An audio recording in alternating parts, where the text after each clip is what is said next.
Welcome to our introductory unit entitled Understanding Worldview. Now, the concept of worldview is really important because it's one of those foundational concepts that we will go back to time and time again throughout the year. Have your booklet open, starting with that one-page document. It's double-sided, entitled Understanding Worldview. The words that are in blue you will need to write down in your notes. Now, first of all, we need to understand where worldview comes from. We can start to develop our understanding of worldview by a textbook definition. We have one here. Worldview is a collection of beliefs about life and the universe held by an individual or group of people. It's the overall perspective from which one sees and interprets the world. Another way that you can understand this is worldview is those things that give our lives a meaning. And as we go throughout this introductory unit, we will develop our understanding of worldview. Now, worldview is pervasive, meaning that it's everywhere, and it's operating in every aspect of our life, even when we don't even know it. Now, there are two different kinds of worldviews. The first is you're born into a collective or a societal worldview. So we have a Canadian societal worldview that we are born into. Now, a person will develop their own individual worldview based on the individual experiences that they have. And remember, like we had said in class, how people can have a similar experience, but have different perspectives on it. Whereas two people may be bitten by a dog, where some, they still like dogs, where other, they are very leery of them now. A person's worldview is best identified by their actions and the decisions of individual groups of people. Now, worldviews are always constantly changing with every new experience.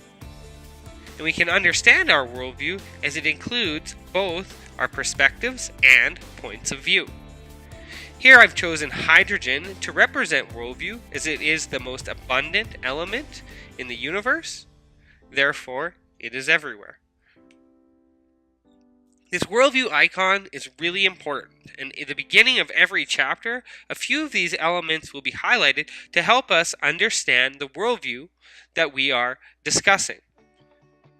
Now, this worldview icon and each of these 7 elements of worldview will help you to understand points of view and perspectives on different issues.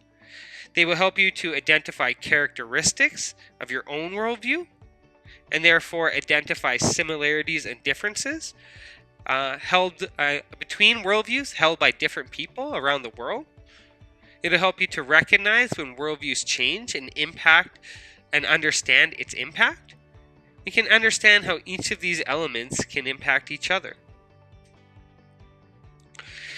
Throughout the class, we looked at and we considered how each of these different images can represent each of these different elements of worldview.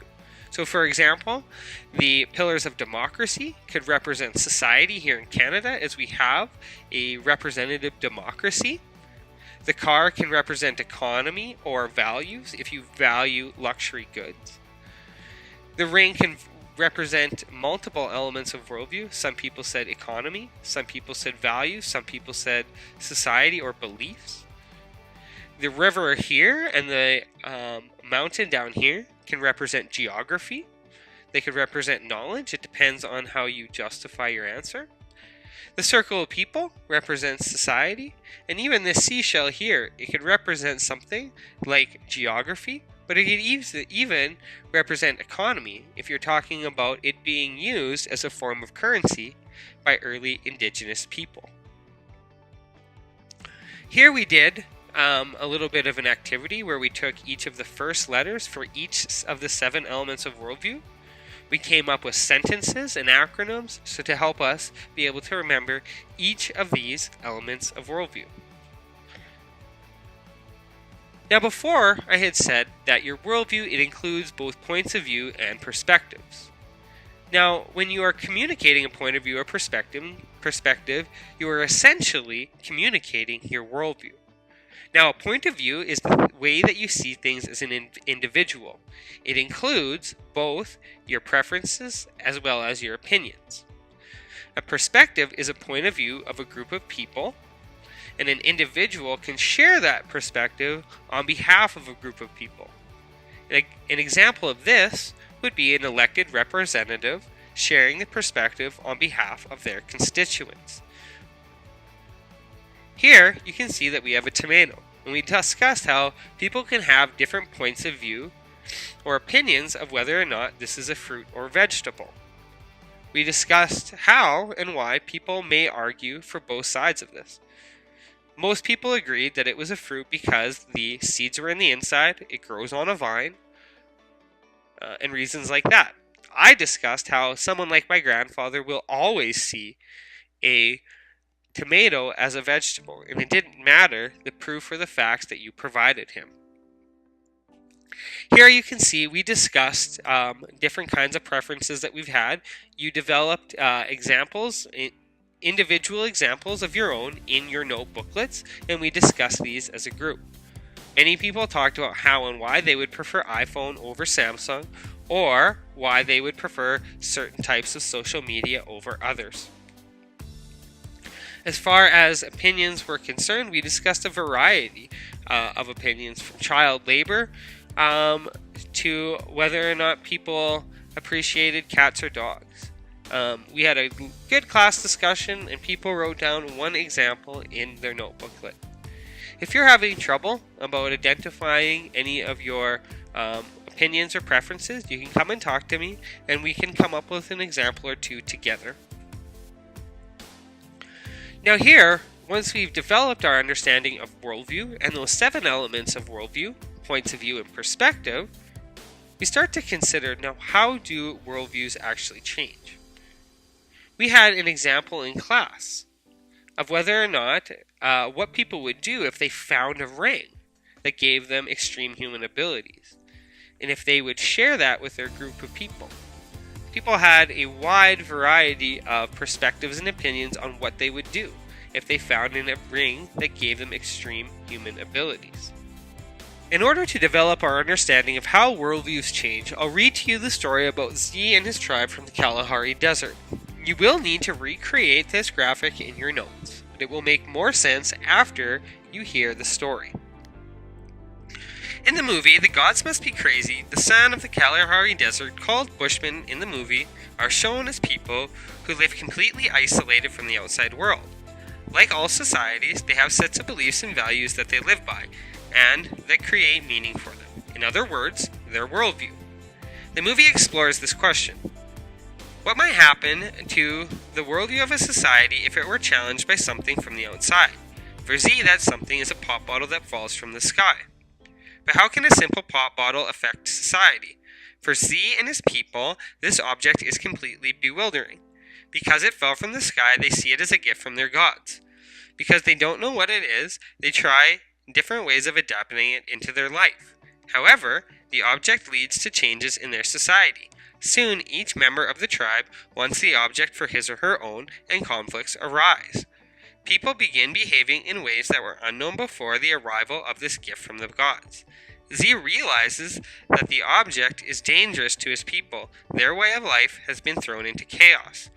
He decides to venture to the ends of the earth to return the gift to the gods, rather than stay and watch as the way of life of his people changes in ways that they don't want.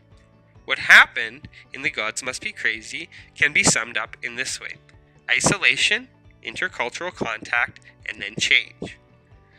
So here, isolation means that a group of people is acting and behaving in a certain way, or an individual person is. They have some sort of new experience with a new resource. Maybe it's a new group of people or a new idea. And potentially that starts to change the ways that they start to act and behave. Now, the second document that I've given you was a set of charts entitled Identifying the Elements of Worldview Through Actions and Decisions. And we are considering, how do the worldview elements impact the actions and decisions of Canadians? You can find a complete answer key for this and blank copies on the homework board. Now, the first element of worldview that we start to look at is geography. And we will always usually start at looking at the physical geography of an area before discussing the development of worldview, as it's one of the most important things that impacts what people can and cannot do. Now, geography. We look at how do the geographic factors, or how the actual land looks like, how does that impact the actions and the decisions of Canadians? Now, when we look at geography, we have to consider climate. And how do things like weather, seasons, and temperatures impact the lives of Canadians and what they can or cannot do? And are there similarities and differences in different parts of the country? Now, for example, Canada has very diverse climates, which determine what farmers can or cannot grow in different areas of the country.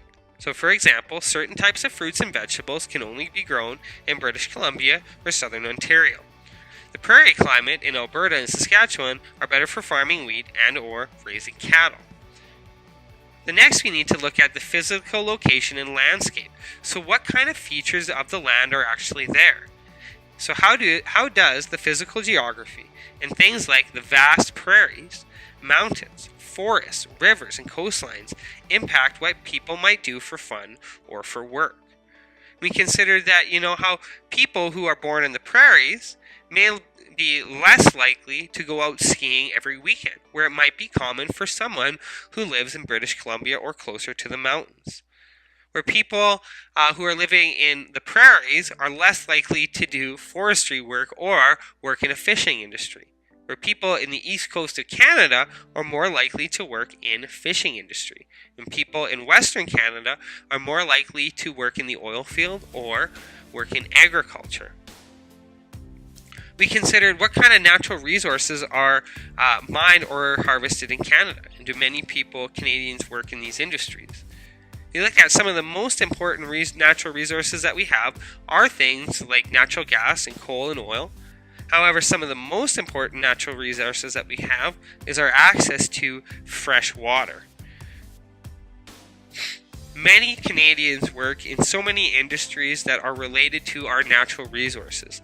These raw goods are some of the most important things that we have that drive forward our economy and how our country makes money. The next element of worldview that we consider is time, and how is time viewed by Canadian society. First, we consider how do Canadians use mechanical time, meaning how do we use things like clocks, bells, or calendars. We talked about many different examples about how much of a student's life is managed by mechanical time.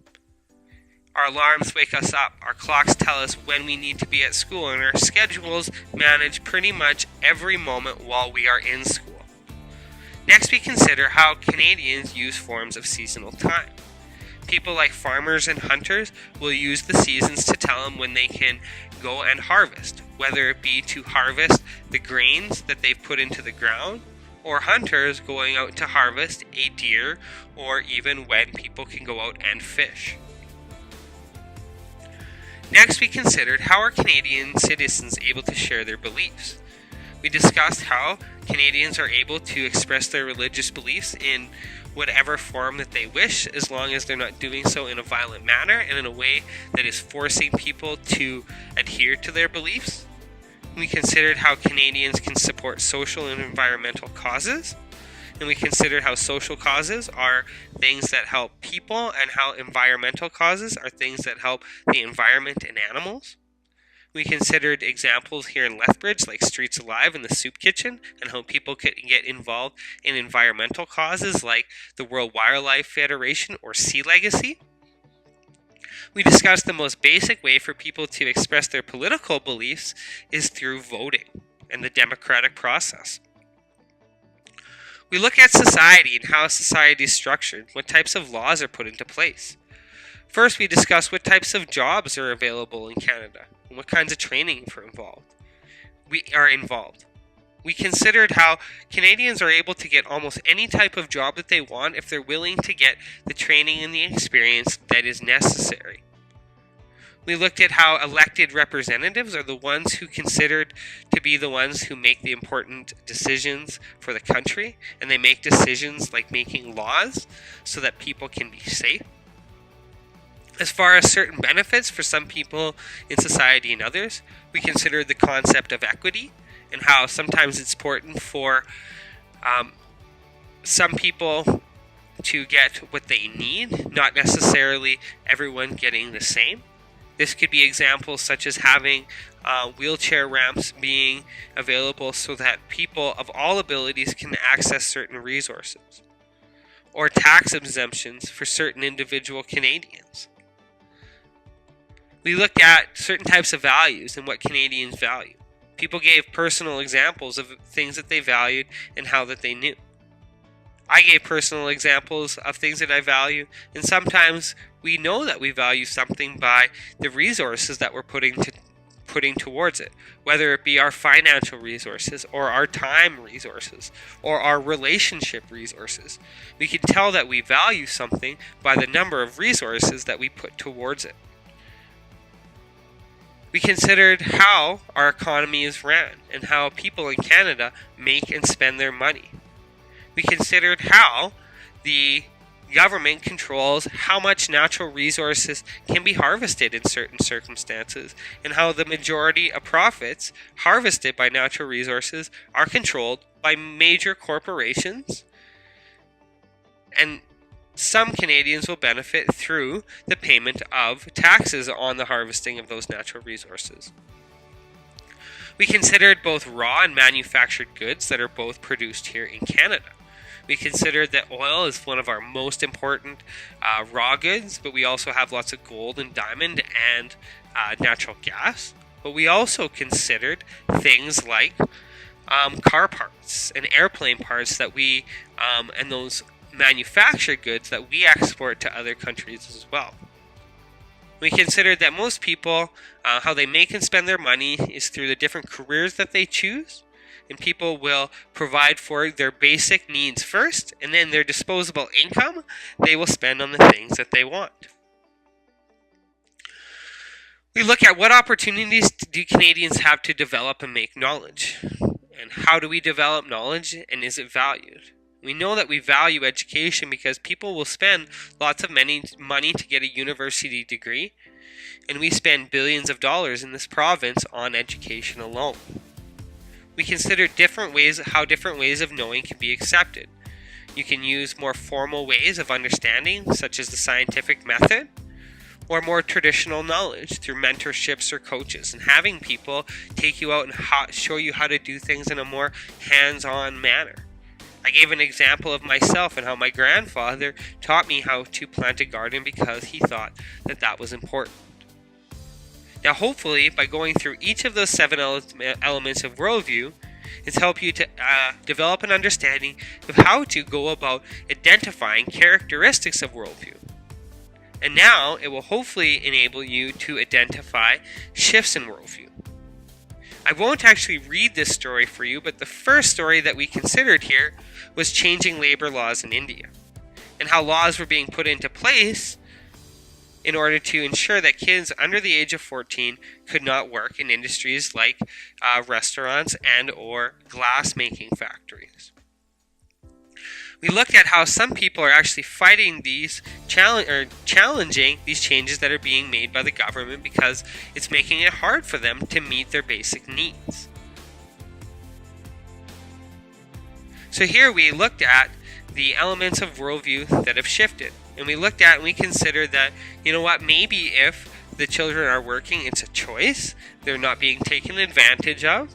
And they're having an opportunity to do it in a way that is an appropriate industry. Maybe they should have the right to choose if they work or not. We considered the most important element of worldview that shifted is society. And we know that because the first thing that needed to happen was the government changing these laws. Laws are put in place to help to govern society.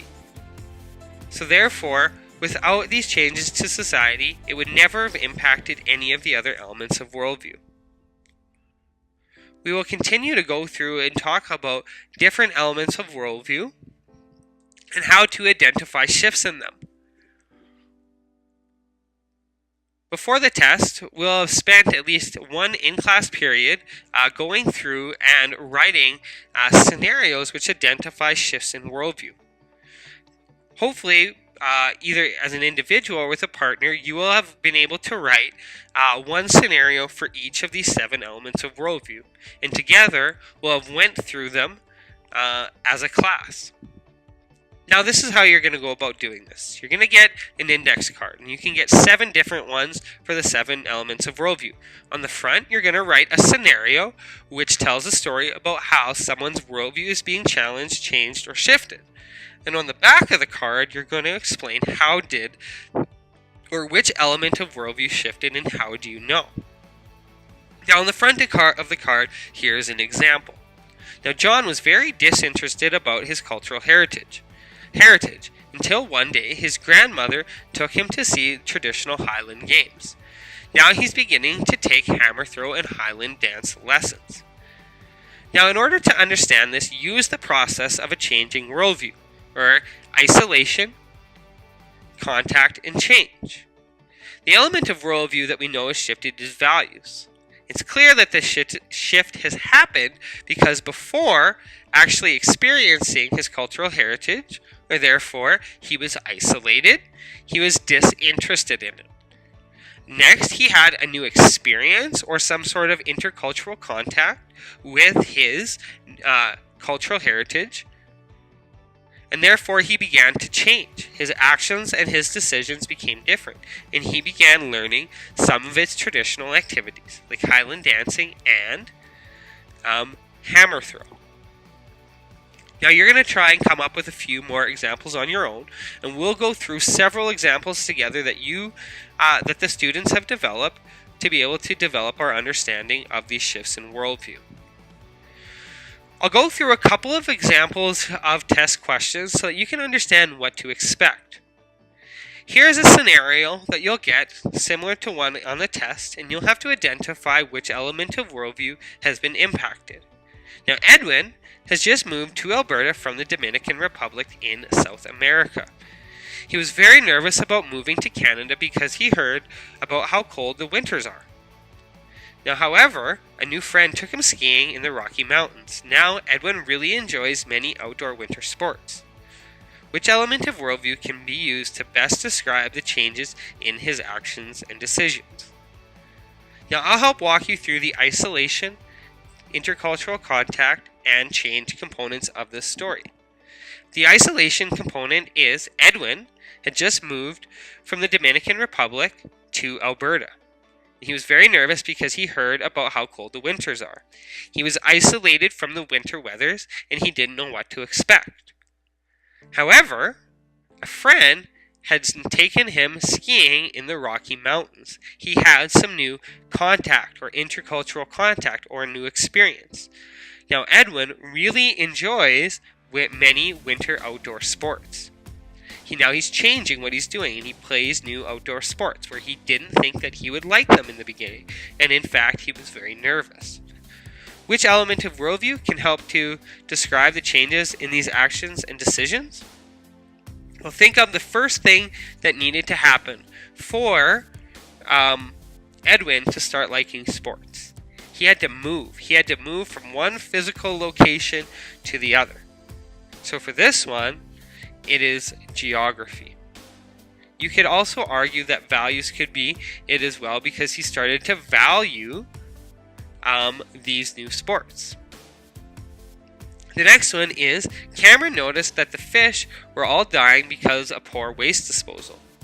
Therefore, she petitioned the government to stop waste disposal in the area. As a result, toxic levels in the lake started to rapidly decline. Which element of worldview could be used to help understand why she wrote this petition? Now, the best element of worldview that you could use is beliefs.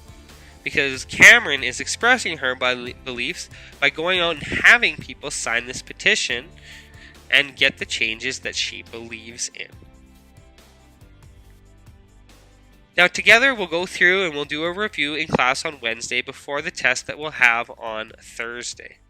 Really hope that you enjoyed this video lecture and you found it useful.